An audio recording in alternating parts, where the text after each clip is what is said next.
Citoyens, citoyennes, bonjour, bienvenue dans ce nouvel épisode du Système Belge qui sera consacré aux fameux transferts financiers entre le Nord et le Sud. Entre fantasmes et récupération politique de part et d'autre, ces transferts sont au cœur des querelles communautaires dans notre pays depuis plusieurs années. Et on voit ça juste après le générique.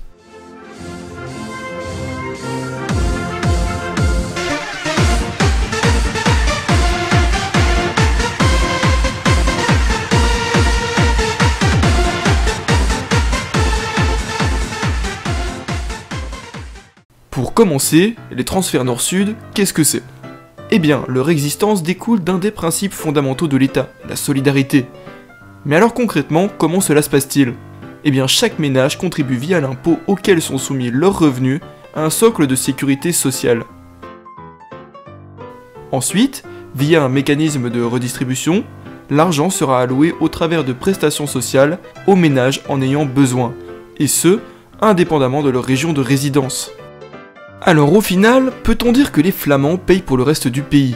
La réponse courte, c'est oui. Plus encore, le phénomène s'intensifie depuis maintenant plusieurs années. En 1995, les Flamands payaient en moyenne 522 € par an et par personne au reste du pays, soit plus de 3 milliards d'euros. Depuis, en un peu plus de 20 ans, cette facture a plus que doublé en atteignant 6,4 millions d'euros, soit 985 € par personne et par an. Comment expliquer une telle évolution ? Eh bien, selon toute vraisemblance, la réponse se trouve dans la forte disparité des revenus primaires par habitant. En 2016, ils étaient de 26 447 € par personne en moyenne en Flandre, quand ils dépassaient à peine les 21 000 € en Wallonie et à Bruxelles. Maintenant, je vous propose de regarder plus en détail la répartition de ces coûts de solidarité.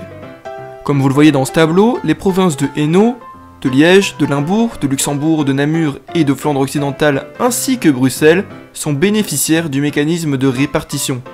A l'inverse, les provinces plus riches comme le Brabant flamand, le Brabant wallon, Anvers et la Flandre orientale sont des contributeurs nets à cette solidarité.